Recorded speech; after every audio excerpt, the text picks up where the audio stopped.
प्यारे बच्चों नमस्कार। आज हम की कक्षा 10वीं अध्याय 13 सांख्यिकी के उदाहरण नंबर 7 को किस प्रकार हल करें इस पर चर्चा करेंगे। उदाहरण नंबर 3 के अंदर हमारा क्या कह रहा है।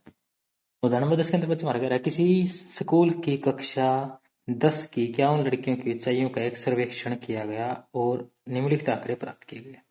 ऊंचाई सेंटीमीटर में 41 से कम, 145 से कम, 150 से कम, 155 से कम, 160 से कम, 165 से कम। लड़कियों की संख्या 4, 11, 29, 40, 46 और 51 है। हमें क्या ज्ञात करना है? मध्य ऊंचाई ज्ञात करनी है। तो ध्यान देंगे इस पर।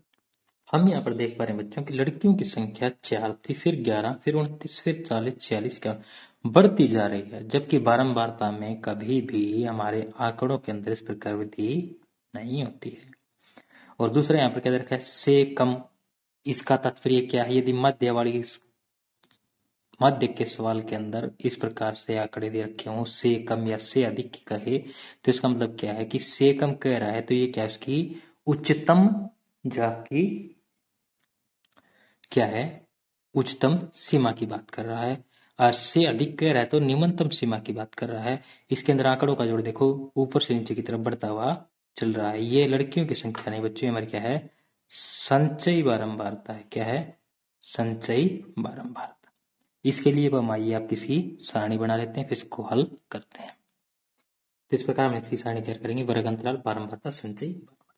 तो वर्ग अंतराल में हम क्या लिखेंगे? इसने कहा कि 140 से कम, यानी कि हमें ये नहीं पता कि इसकी निम्नतम श्रेणी क्या है 140 से कम की। तो हम क्या करेंगे? 140 से कम को 140 से कम ही लिख देंगे। सबसे पहले क्या लिखेंगे? 140 से कम।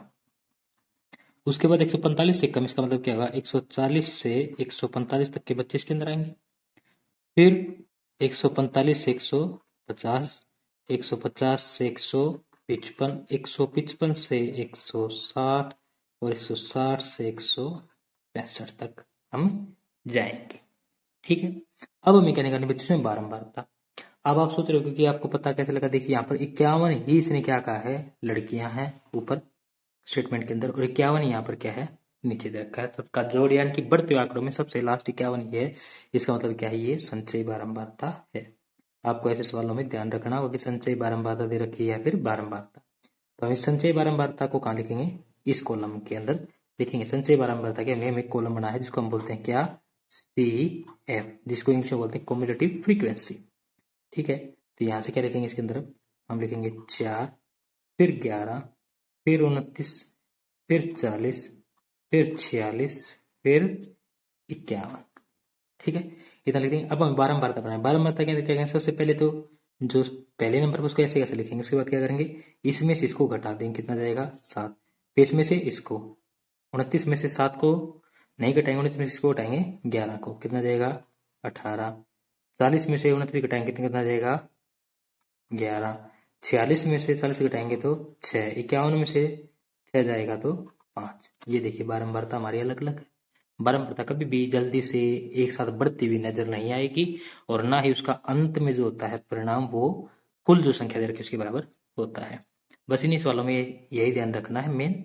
उसके पश्चात हम सवाल कैसे हल करते हैं उसको आगे बताएंगे। इसके पश्चात हमें क्या करना है बच्चों? देखिए आगे। अब हम इसके अंदर निकालेंगे मध्यक वर्ग अंतराल कौन सा। उसके लिए हम क्या करेंगे? इसका जो n आता है यानी कि कुल संख्या जो है 51, जो कि क्या है? एक विषम संख्या है। तो हम इसे क्या करेंगे? 2 से भाग दे देंगे।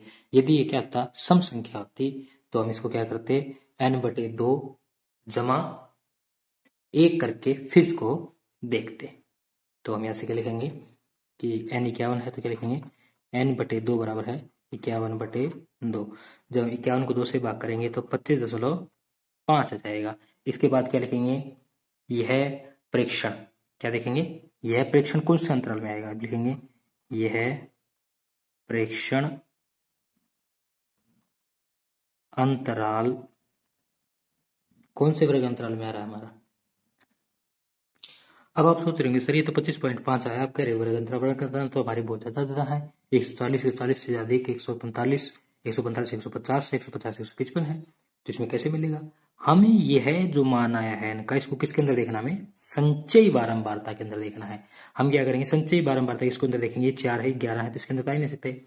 ये 25 है 25 किसके पास हो सकता है? 29 के पास।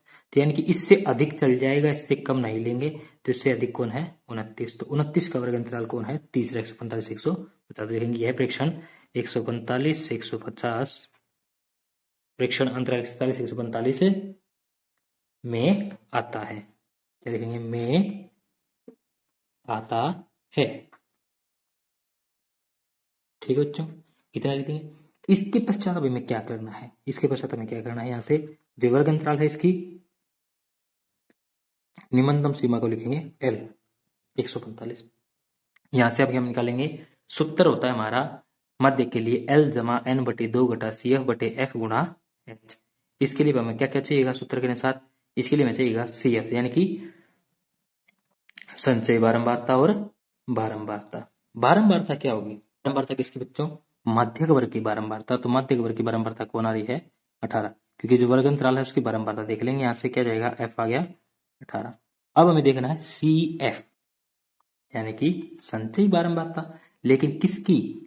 माध्यक वर्ग अंतराल वाले की नहीं, उससे जस्ट ऊपर वाली लेंगे हम। क्या होगी हमारी? CF। कितना जाएगा? 11।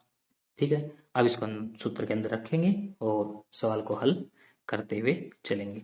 अब इसके अंदर हमें एक चीज और चाहिए, सिर्फ क्या? H क्या होता है? जो हमारा मध्य वर्ग का अंतराल है उसकी उच्चतम श्रेणी और निम्नतम श्रेणी का अंतर, जो क्या है हमारे पास 5। तो हम यहाँ से लिख देंगे क्या? अब माध्यक का सूत्र और सवाल को हल करते हुए चलेंगे। लिखेंगे यहाँ पर माध्यक, माध्यक बराबर क्या हो जाएगा बच्चों हमारे पास? L जमा N बटे 2 घटा CF बटे F गुणा H।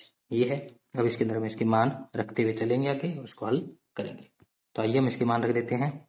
L 145 जमा N बटे 2 हमने निकाला था, कितना आया है? 25.5। तो लिख देंगे 25.5 घटा CF कितना हमारे पास? 11 बटे F कितना है? 18 गुणा H कितना हमारे पास? 5। तो अब इसे हल करते हैं। 25.5 में से 11 घटाना है, 0.5 के ऊपर छोड़ दीजिए। 25 में से 11 घटा लीजिए, कितना आ गया? 14। और ये 5 साथ में लगा दी, 14.5 आ जाएगा हमारे पास। ये है बच्चों हमारे पास 145 जमा 14.5 बटे 18। घटाने के बाद 14.5 आया, उसको हमने लिख दिया, बाकी वैसे का वैसे है, गुणा 5। अब 5 की गुणा हम इसके साथ कर देंगे तो हमारे पास क्या आ जाएगा? 145 जमा 72.5 बटे 18। अब जब हम इसको 18 से भाग करेंगे किसको? 72.5 को, तो हमारे पास कितना उत्तर आएगा बच्चों? ये आएगा 18 चौके 72। तो ये बन जाएगा 145.403। आगे भी चलता रहेगा लेकिन हम आगे इसको करेंगे नहीं, सिर्फ 2 अंक तक देखेंगे। अब इसका योग कर देंगे तो क्या जाएगा? 149.3। तो हम क्या लिख देंगे इसके अंदर? अतः लड़कियों की मध्य ऊंचाई 149.03 सेंटीमीटर है।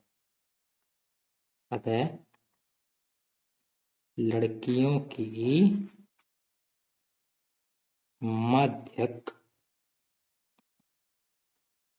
ऊंचाई 149.03 सेंटीमीटर है। ठीक है बच्चों, ये हो जाएगा आपका इस सवाल का आंसर। हमें लड़कियों की माध्यक ऊंचाई ज्ञात करनी थी और वो ज्ञात हो चुकी है। इसी के साथ आपका उदाहरण नंबर 7 समाप्त हुआ और आज का हमारा वीडियो भी यहीं पर समाप्त होता है। आप हमारा ये वीडियो हमारे YouTube चैनल SRO क्लासेस पर देख रहे थे। यदि आपको हमारा वीडियो अच्छा लगा प्लीज़ हमारे वीडियो को लाइक कीजिए। चैनल यदि आपने सब्सक्राइब नहीं किया है तो इसे सब्सक्राइब कीजिए और सभी बच्चे अपने फ्रेंड्स के साथ इसे शेयर करना ना भूलें। धन्यवाद।